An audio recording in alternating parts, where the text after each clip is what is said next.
जय हिंद। आज मैं जिस फार्मूला के बारे में जिक्र करने जा रहा हूँ, इसको बनाने वाले हैं मिस्टर राकेश भटनागर। इनको महात्मा गांधी ने लीडरशिप अवार्ड मिला हुआ है और ये अवार्ड देने वाली है ब्रिटिश पार्लियामेंट लंदन। ये इनको भारत का सर्वश्रेष्ठ शिक्षा शास्त्री का भी पुरस्कार प्राप्त है। इन्होंने एक फार्मूला बनाया है। आप देख रहे हैं, इस फार्मूला में है fill memory versus clean memory, यानी कि भरी हुई मेमोरी वर्सेस क्लीन मेमोरी। दोनों में क्या डिफरेंस है? डिफरेंस की चर्चा ज़रूर होगी। पहले हम लोग एक कहानी सुनते हैं। ये कहानी है महात्मा बुद्ध की। एक बार महात्मा बुद्ध के पास एक व्यक्ति आता है, उनसे प्रश्न करता है,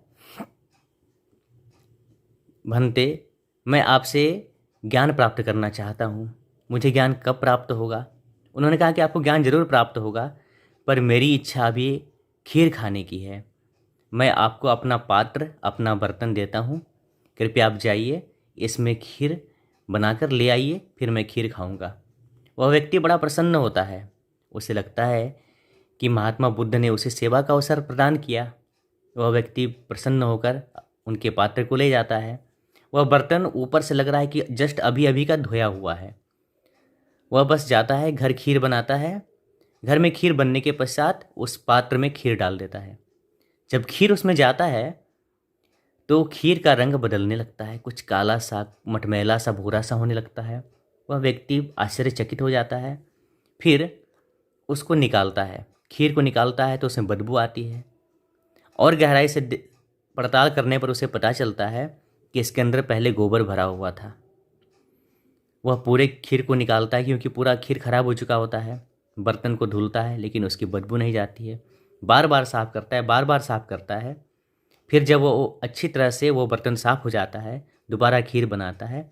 फिर भर के गौतम बुद्ध के पास ले जाकर देता है और उनसे निवेदन करता है कि बनते, अब से आप जब भी कुछ दे तो कृपया अपने अंदर के पात्र को साफ़ करके दिया करें।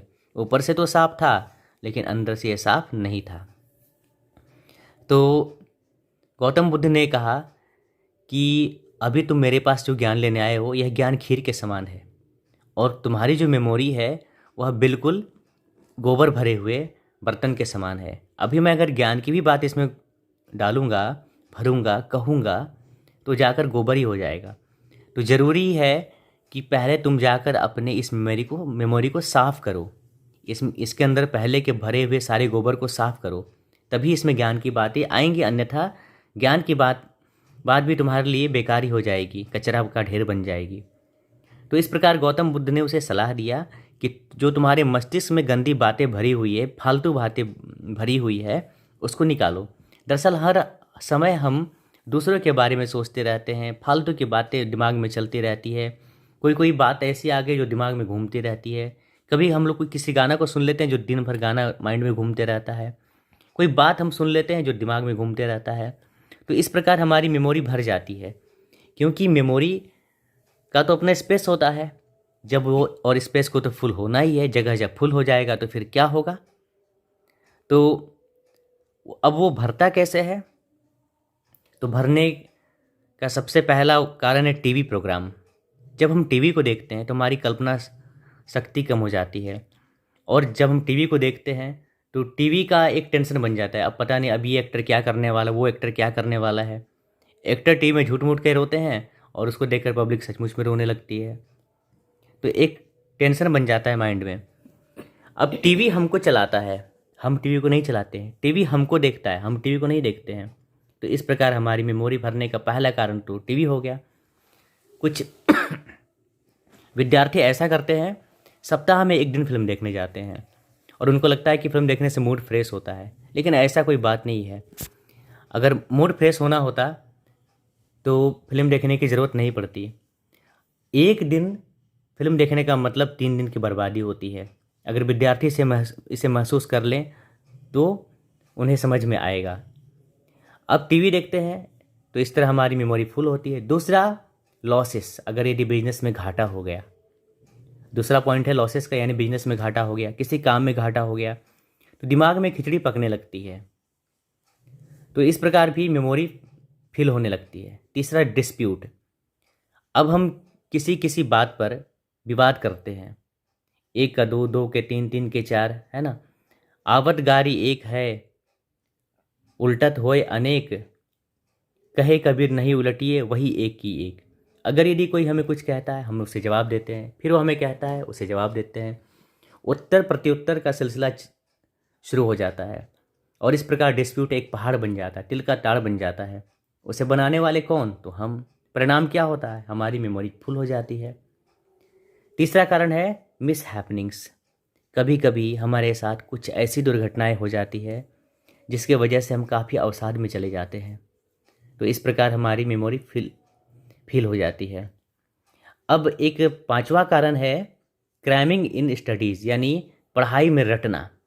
ये जो रट्टाफिकेशन है, ये जो रटने वाली चीज़ है, आप देखेंगे कि बचपन में तो बहुत अच्छा होता है, विद्यार्थी रटते हैं, लेकिन आगे चल के मेमोरी के स्पेस को पूरी तरह से भर देता है, जिसका दुष्परिणाम ये होता है कि विद्यार्थी पढ़ाई करना छोड़ देते हैं। तो आप देख रहे हैं पांचवें पॉइंट के रूप में कि क्रैमिंग इन स्टडीज़, यानी कि अध्ययन में रटना। छठा पॉइंट है ओल्ड आइडियाज़।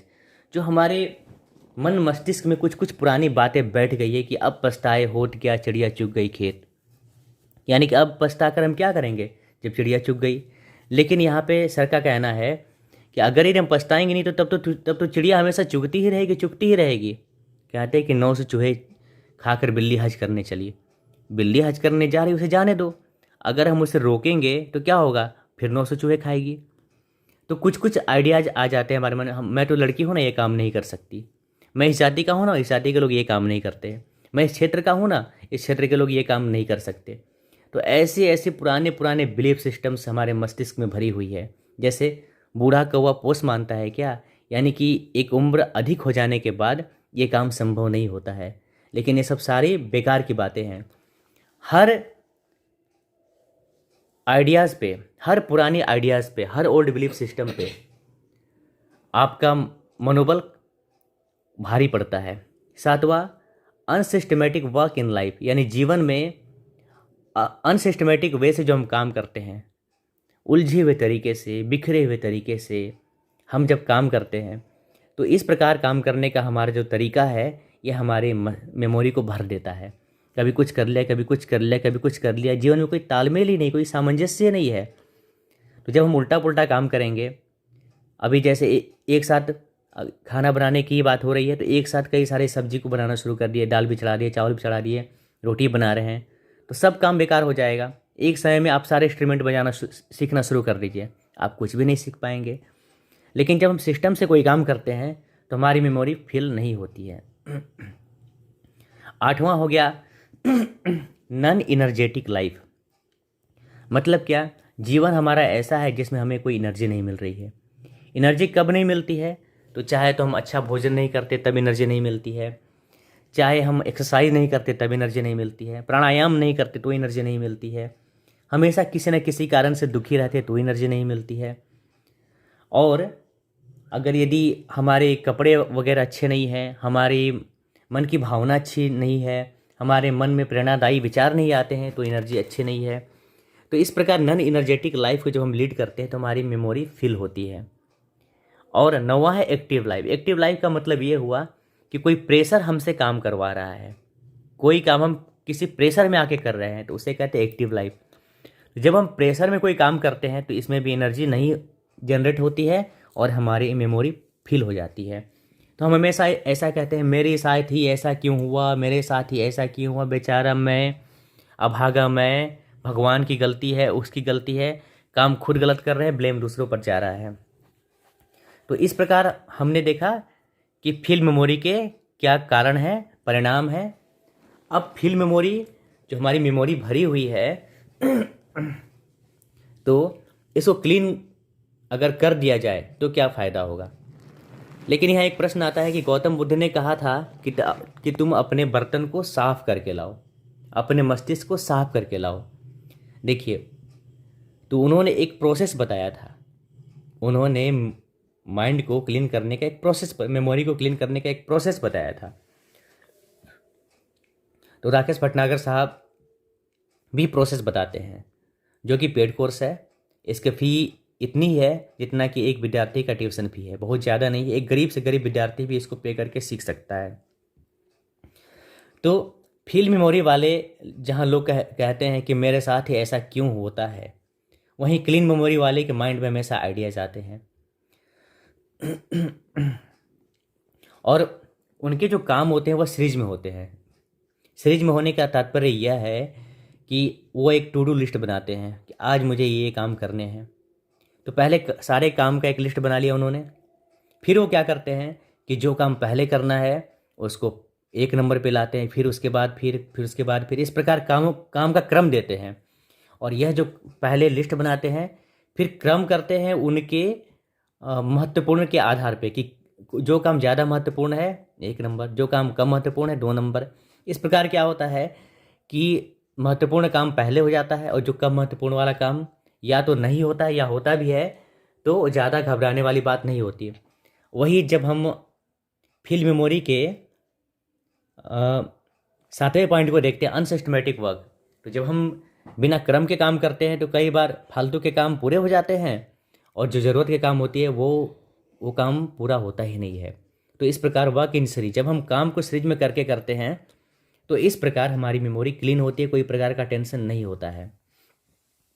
अगला है सिस्टमेटिक वर्क इन लाइफ, यानी कि लाइफ में काम को सिस्टम से करना है। हर काम को करने का तरीका होता है, हर काम को करने का एक फॉर्मूला होता है। सब्जी बनाने का फॉर्मूला अलग, चाय बनाने का फॉर्मूला अलग। तो इस प्रकार जिस काम को जैसे करना चाहिए सिस्टमेटिक वे में करना चाहिए ताकि वो काम भली भांति हो। कहते हैं ना कि जैसी होगी विधि वैसी होगी सिद्धि। अगर यदि विधि गलत होगी तो सिद्धि में भी संदेह होती है। इस प्रकार अब हम लोग तीसरे पॉइंट को डिस्कस करते हैं, एनर्जेटिक लाइफ। तो एनर्जेटिक लाइफ के होने के कारण कैसे होंगे, तो इसके लिए हमें एक्सरसाइज, प्राणायाम, अच्छे भोजन, अच्छे विचार, अच्छे लोगों की संगति, अच्छे आइडियाज़, ये सब करना होगा। फिर न्यू आइडियाज़ आएंगे। जब हम क्रिएटिव रहेंगे, हमारी मेमोरी क्लीन रहेगी तो हमारे मन में अच्छे अच्छे आइडियाज़ आएंगे। और जब अच्छे विचार आएंगे तो अच्छे बोल होंगे, अच्छे बोल होंगे तो अच्छे कर्म होंगे, अच्छे कर्म होंगे तो अच्छी आदतें होंगी, अच्छी आदतें होंगी तो अच्छा नेचर बनेगा, अच्छा नेचर बनेगा तो अच्छा संस्कार होगा। तो इस प्रकार हम देख रहे हैं, और अच्छा संस्कार होगा तो अच्छा हमारा भाग्य होगा। तो इस प्रकार हम देखते हैं कि न्यू आइडियाज़ के बहुत सारे फ़ायदे हैं, क्योंकि कहते हैं ना कि थॉट्स क्रिएट डेस्टिनी, यानी कि आपके जो विचार हैं आपके भाग्य का निर्माण करते हैं। 5वां हो गया क्रिएटिव लाइफ। क्रिएटिव लाइफ का मतलब ये होता है कि जिसकी मेमोरी क्लीन रहेगी वह व्यक्ति क्रिएटिव लाइफ लीड करेगा, अर्थात वो अच्छा काम करेगा। वो खुद से कोई नई आइडियाज़ के साथ इनोवेशन करेगा, नए नए काम करेगा। जैसे आपके घर में गेस्ट आए और आपने बच्चे का पानी लेकर आओ, तो यहाँ बच्चा एक्टिव लाइफ जी रहा है। अगर यदि आप उसे नहीं कहते तो पानी लेकर नहीं आता। अब वो आपके कहने पर पानी लाया तो इसका मतलब है कि वो एक्टिव लाइफ लीड कर रहा है। लेकिन आपके घर में गेस्ट आए और वो खुद से पानी लेकर आ जाता है तो हम इसे कहेंगे क्रिएटिव लाइफ लीड करना। तो इस प्रकार हमने देखा कि clean memory versus field memory, दोनों में क्या अंतर है, क्या कारण है और क्या समाधान है। तो अगर यदि आप इसे और अच्छे से समझना चाहते हैं तो हमारे सर के द्वारा बनाया गया है बी एकलव्य इंस्टीट्यूट। आप यहाँ पे ऑनलाइन ही जूम एप्लीकेशन पे इसको आसानी से, आराम से, बहुत कम फी में सीख सकते हैं, पढ़ सकते हैं। और ये व्यवसायियों के लिए, नेटवर्क मार्केटर्स के लिए, विद्यार्थी के लिए, टीचर्स के लिए, ट्रेनर के लिए बहुत ही काम की चीज़ है। ये आपको जीवन जीने की कला सिखाती है, वे ऑफ लाइफ सिखाती है, how to lead your life, how to improve your business, how to develop your business. ये सारे स्किल्स पे इसमें बात होती है। तो अगर यदि आप करना चाहते हैं तो आप इस कोर्स पे ज्वाइन कीजिए, और अगर यदि आप बिना ज्वाइन किए भी सीखना चाहते हैं तो आप इस चैनल को सब्सक्राइब कीजिए, क्योंकि इसमें बहुत सारे बी एकलव्यास के फॉर्मूले आएंगे और ऐसे 2000 से अधिक फॉर्मूले जनरेट किए जा चुके हैं। और लाभ लेना है तो आप इसको आसानी से सीख सकते हैं। आज के लिए इतना ही, धन्यवाद।